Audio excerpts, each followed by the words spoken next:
थाखाय सुबिदा होनांगोन आरो जों बेयाव गैया नङा जोङो 40 गिरि मानसि दङ आरोना जोंहा हाबो गैया जोंखौ दाबसे जायगायाव गोजानाव अननानै मोजाङै मोजां संसार जानो दोनहैबानो जाबाय नैयाव थाफैनाय मानसिफ्रा ओमफ्राय इयाव जों खोनानानै फैबाय नालाय बेयाव उपाय गैया होननानै इयावनो थाबाय आरो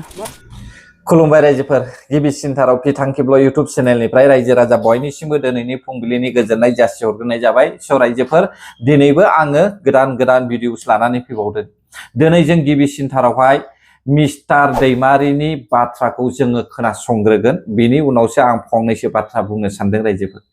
नैथियावहाय रायजोफोर हाग्रा दामफायनायनि सायाव जोङो खोनासंगोन बबेनि मानसिफोर फैनानै जोंनि चिरां जिल्लायाव हाग्रा दामफायफैदों जोबनायावहाय आबसुनि दैदेनगिरि बारग' आफादगिरि दिपेन बर' सारा मा पस्ट होदों बेखौहाय जोङो नायगोन आंबो फरायथिनानै होनाय जागोन बर'निनो रायजोफोर बे समावहाय खोनासं मिस्टार दैमारिया मा बुंदों धोरोमखौ लानानै आरोबाव बर'फोरनि गेजेरावहाय गोदान मेसेज रायजोफोर धोरोमा जेराव मोननै मोनथाम दं बर'आव बेखिनि सरसाया फैखागोन बेयो स्वाभाबिक अदेबानि दानि सेन्सासनि बाथ्राया सोरबा बाथौ गौथुमनि नङा दानि सेन्सासनि बाथ्राया जाहैबाय भारत सरकारानो दिनै माने हारि हिसाबै माने दानि सेन्सासखौ खालामनाय जागोन होननानै बुंदों दा बेबायदि सेन्सास जानाय लोगो लोगो हारिनि सिनायथिखौ होनो थांनायाव बेवहाय गोबां कलम दं लिरनाय दा बेवहाय नोङो बर' हिसाबै बाथौआ गुदि हिसाबै बाथौइजम लिरनाय बर' माने बिमानि रावखौ बर' राव होननानै बुंनाय हारिखौ बर' होननानै बुंनाय बेबायदि बे सेन्सासाव लिरनांगोन आरो बर'नि गावबा गावनि सिनायथिखौ जुदि जों बे सिनायथिखौ लिराब्ला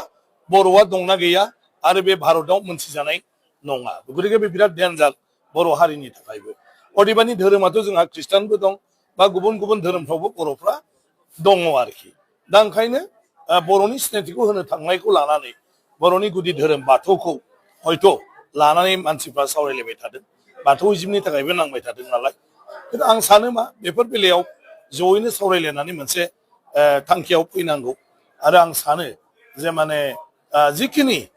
बर'फ्रा गुदि धोरोमाव दं आं सानो बिथांमोना गासिबो लिरजोबबाबो बर' हारिया थैनाय नङा बर' हारिनि सिनायथिया बे सेन्सासाव थागोन आं बेखौ सानदों जुदि उसुबिदाथारब्लाबो खालि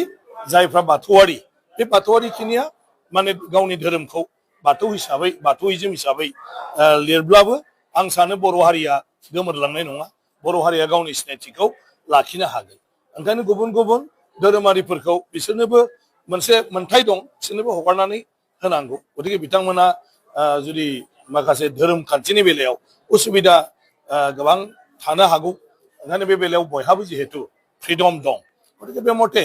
बिथांमोनखौबो गावसोरखौनो साननो होनांगौ गावसोरखौनो मावनो होनांगौ ओंखायनो बेखौ लानानै बर'नि गेजेराव मिसआन्डारस्टेन्डिं जानो नाङा गोरोन्थि बुजिनाय जानो साफ्रोमबो बर' रायजो राजाया गाज्रि दामोन आं बे बिश्वजित दैमारिनि बुंनायनि सायावहाय आं बेखौल' बुंनो सानदों जोङो जाहैबाय ख्रिस्टियानजोंहाय सोमोन्दो गैया बाथौजों सोमोन्दो गैया ब्रह्मजों सोमोन्दो गैया ख्रिं खांग्रांजों जों सोमोन्दो गैया आरो सोरबा जयगुरुजों सोमोन्दो गैया नाथाय जों जाहैबाय भारत बर्षनोहाय सिनाखि होनांगौआ बड' ट्राइबेल हिसाबैसो सिनाखि होनांगौ बेयावहाय धोरोमजों आरो जातिजों सोमोन्दो गैया माबोरैथो बुंबाय थाखो बिश्वजित दैमारि बिथाङालाय ख्रिस्टियानफोरखौहाय नारसिनबाय थाखो माबोरै नारसिनबाय थाखो बिथाङा थारैनो बिथाङा RSS जोंहायनो बायनानै दोनजामारदों नामा दा बेनिखायनो बिथाङा जोंनि ट्राइबेलफोरनि गेजेरावहाय धोरोमखौ लानानैहाय बुखावनायनि बाथ्रा बुंबाय थादों रायजो राजा नोंथांमोन हारे बाबा भारत सरकारनि सेन्सासावहाय जों बर'फ्रा ट्राइबेल हिसाबैसो सिनायजागोन बड' ट्राइबेल हिसाबैसो जेसेबांखि गोरोंनानै जाया मानो जेसेबांखि रोंनानै बुङा मानो बिथाङा इसेबां गोरों गियाननि गुनि थेवबो बिथाङा मानो बुजिया बायदि बाथ्रा बुंखो अब्लालाय आं जे जायगायाव थादोंना कर्नाटका स्टेट बेयावबोथ' हिन्दु ख्रिस्टियान दङ हा बिश्वजित दैमारि नोंथां बबेबा मोनसे स्टेटआवहाय हिन्दु ख्रिस्टियान गैया नङा दंजोबो गासिबो गावबा गाव बिसोरो एखे जाथियानो गुबुन गुबुन धोरोम लानानै दङ अब्ला जोंनि बर'आबो मा बाथौ धोरोमा खम बिबांनि संख्याखाय बेयावहाय नारसनजोबनो सानदों नामा बिश्वजित दैमारि नोंथाङा नोंथांनि बुंनाया जिबनावबो जाया आरो इसोराबो दा खालामथों इसोराबो बेबायदि दा खालामथों आं बेखौसो रिक्वेस्ट खालामो बिश्वजित दैमारि नोंथां अबसे आंनि बिफानि समान बैसो मिथिबायना नाथाय बिनि जे बुंनाय राव बेफोरखौ लानानैहाय मान सनमान होथावनायानो नङा बिथाङा सिगांनिफ्रायनो जुजिबोखादों बेनिखायनो दिनैहाय बेखौहाय बिथाङा बुंफैनाय जोङो खोनादों बिथाङा माब्ला आं लिडार जागोन माब्ला आं मन्थ्रि जागोन बेखौसो हयथ' नेनानै दंखायोमोन बेनिखायनो बिथाङा बेबायदि बुंफैदों जों ट्राइबेल्सब्रा नोंबो ट्राइबेल्स हिसाबैसो ना सिनाखि होगोन दा बड' ट्राइबेल हिसाबैसो बर' बाथौ होननानैल' सिनाखि होनो नाजादों नामा नोंथाङालाय आरो नोंथाङा जे बुंदों बाथौआ संख्या खमब्लाबो बाथौ होब्लाबो मा होनो जाथिया थैया बहाथो जाथिया थैनांगौ जाखो जायखि धोरोमानो लानानै थाया मानो बर' नांलाय बर' ट्राइबेल नांलाय ट्राइबेल्स ख्रिस्टानाबो बर' ट्राइबेल्स हिन्दुआबो बर' ट्राइबेल्स बेवहाय नन ट्राइबेल्सथ' नङा मा नोंथाङा नन ट्राइबेल्सआवहाय सोनो सानदों नामा जोंखौहाय नोंथांनि साननायाथ' बेनो आंनि साननाय मथेब्ला गाज्रि दामोन बेफोर बुंनायनि थाखाय आंखौ निमाहा होब्लानो जाबाय नैथियावहाय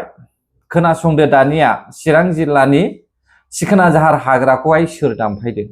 जों सनितपुरनि नालाय जोंना हा दैयानो खुरखाजोबनानै हा थोबसेबो गैला बिनि थाखाय जों लुगैदों सारनि सिगाङाव माने जोंनो थानो थाखाय सुबिदा होनांगोन आरो जों बेयाव गैया नङा जोङो 40 गिरि मानसि दङ आरोना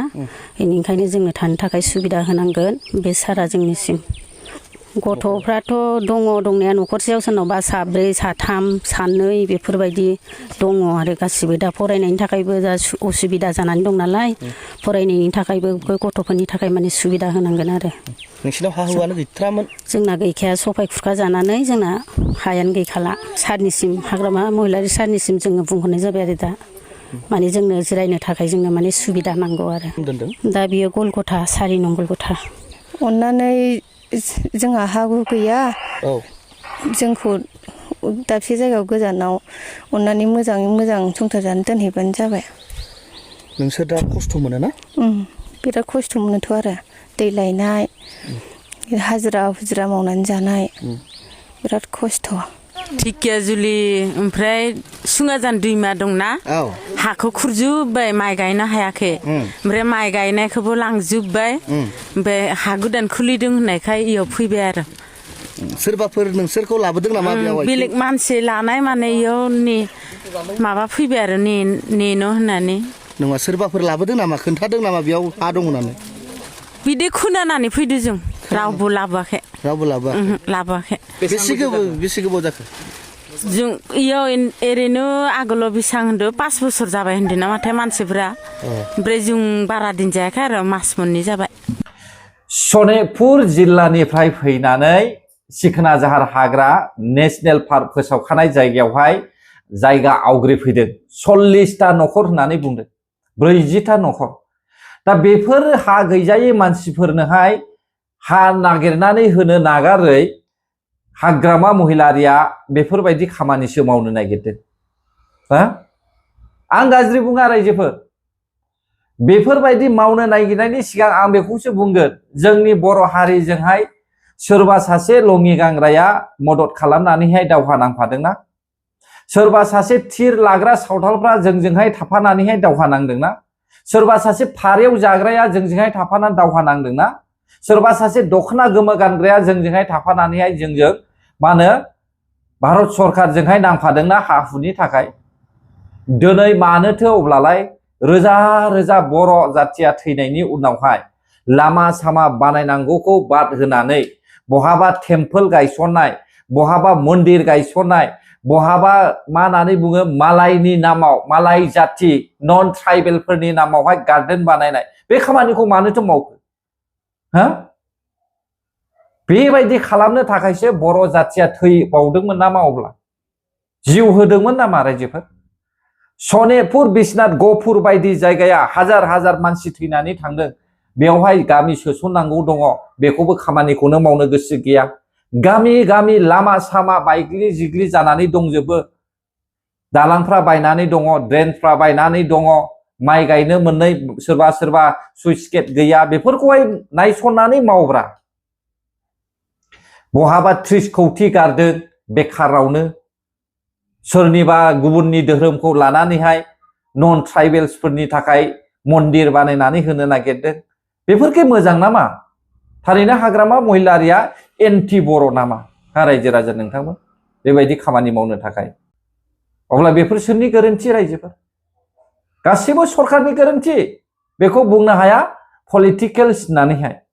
बे सरकारनि गोरोन्थि बियो रायजोफोर मिथिबाय दा जोबनायाव नोंथांमोना आरोबाव नायनानै लादो नैबे सावगारिखौ बेयावहाय नोंथांमोना क्लियारलि नुखादों बेयाव दिपेन बर' सारबो दङ ना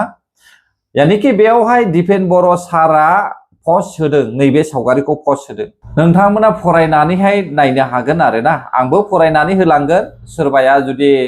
मा होनना बुङो फरायनो रोङाबो जानो हागौ बेनिखायनो देबनागरियाव लिरदों बेखौ आंबो फरायनानै होलांगोन अब्ला जों फरायनोसै दे लोगोफोर नायदो नोंथांमोनाबो फैगौ 6 दाननि बिटिआरनि थाखाय जोबोद गोनांथार सम पार्लामेन्टनि मनसुन सेसना 20 जुलाइनिफ्राय 13 आगस्ट 2026 सिम सोलिगोन फैगौ नभेम्बर डिसेम्बर दानाव गोजां बोथोरनि सेसना जागायगोन खोनाबाय दा नाम्बार 1 आव मा बुंदों दाना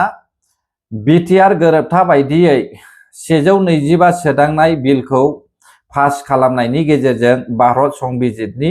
आर्टिकेल 244/2 द'थि फारिलाइखौ खुंथाय आरो रांखान्थियारि बिथिङाव गोख्रों खालामनाय आरो आर्टिकेल 280 नि गेजेरजों बिटिआरआव थोंजों रांखावरि दैथायहरनाय नाम्बार 1 बियो दै नाम्बार 1 माने नाम्बार 1 पइन्ट नाम्बार 2 पइन्टआव दङ जाहैबाय बिटिआर गोरोबथा बायदियै मोन 60 था समिति बांहोनानै गोदानै 6 दाननि गेजेरावहाय बिसायख'थि खुंफुंनाय दानिया नाम्बार 3 पइन्टआव दं जाहैबाय गावनि दोलोखौ गारनानै गुबुन दोलोआव बारस्लायोब्ला बिजाथिनि मासिया गोमानाय आरो मोनसेनि बांसिन मासि आवग्रिनो मोननै दानिया नाम्बार 4 पइन्टआव दङ जाहैबाय मोनसे हादोर मोनसे बिसायख'थि आरो गोदानै डेलिमिटेशन बिलआ पार्लामेन्टआव पास जायोब्ला फैगौ 2029 आव एसेम्बलि आरो पार्लामेन्ट जयै बिसायख'थि खुंनाय आरो काउन्सिल जिल्ला परिषद पन्चायत 3 दाननि गेजेराव बिसायख'थि खुंफुंनाय जोबनायाव रिक्वेस्ट खालामदों जाहैबाय थांखिया गोख्रों मिजिंआ खाथियाव गोसोनि बोलोखौ दानागार मान गोनां जोंनि एमपि बिथांमोना दिल्लीयाव खामानि मावगासिनो गोनां जायोब्ला गणतान्त्रिक सोमावसारनायनि हाबाफारिबो लानांगोन खोनाखाबाय दा रायजोफोर नांगौ जायोब्ला सोमावसारफिनगोन जुदि भारत सरकारा बिटिआरनि दफाखौ मावफुङाब्ला बेखौहाय क्लियारलि बुंखाबाय बेजों लोगोसे 20 जुलाइयावहाय जे भारतनि पार्लामेन्टआवहाय जे बाजेट जानो थांगासिनो दङ नैबेयावहाय आरोबाव मा होनो सासे साइन्टिस्ट सनाम वांचुकनि बाथ्राखौबो सावरायनाय जोङो नुनो मोनगोन रायजोफोर गोजोन्थों अब्ला जायफ्रा आंनि भिडिअखौ जोबजासे नायबाय जुदि गोरोन्थि जाबायब्ला आंखौ निमाहा होब्लानो जाबाय बर' हारि जै जाथों जै बर' हारिनि